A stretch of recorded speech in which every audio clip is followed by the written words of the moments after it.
নোয়াখালী জেলার মানুষ আমরা, মনটা যেন ঘুমবদ্ধ নদী, খাতির চেয়ে কম তো নাই আত্মীয়তা করে যদি। হাওর বাওর ফাওর কিংবা পুরাতন বজ্র মসজিদ যদি দেখতে চাও, তাহলে তোমাদেরকে বলবো নোয়াখালী জেলাতে একবার হলে ঘুরতে যাও। শিক্ষা দীক্ষা সাহিত্য সাহিত্য নোয়াখালী জেলার কোনো কিছু অভাব নাই ইনশাল্লাহ। হয়েছে তো। হয়েছে ভাই? হ্যাঁ হয়েছে। হয় না ভাই, আপনার মতো হইতে চাইতেছি ভাই। মতো হয় না তো, মতো হইতে গেলে ক্ষত হবে। মতো হইতে গেলে হতেই হবে। ভাই চেষ্টা করতেছি ভাই। হ্যাঁ চেষ্টা করো। ভাই ফার্মু ভাই আপনার মতো হইতে ভাই। মতো তো হইতে পারবে না, আমি তো অনেক আগে হয়েছি। তুমি কেমন হবা? তুমি অন্য কিছু হও।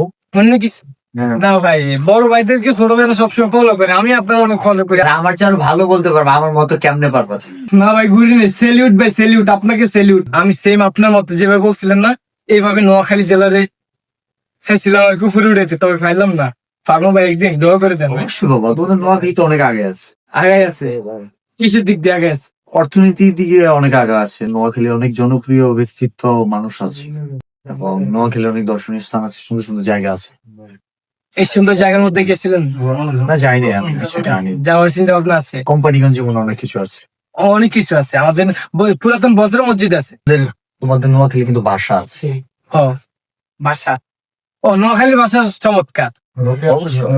আচ্ছা, আমি আপনার নোয়াখালী এখন ভাষা আমি বুঝবেন নোয়াখালী ভাষা? নাই, নোয়াখালী বাসা ন বুঝি। ন বুঝেন? আচ্ছা, আমি আপনারে আর নিজের তুনো অনেক ভালোবাসি। দরকার প্রয়োজন গার্লফ্রেন্ড বয়ফ্রেন্ড সেগুলোরে হালাই দিন, তবু আন্নারে বুকে টানিয়ে আনুন। ভাই জীবনে বলতাম না আন্নারে। বাপরে বাপ, বাপরে। মনে রাখলে তো ভালো।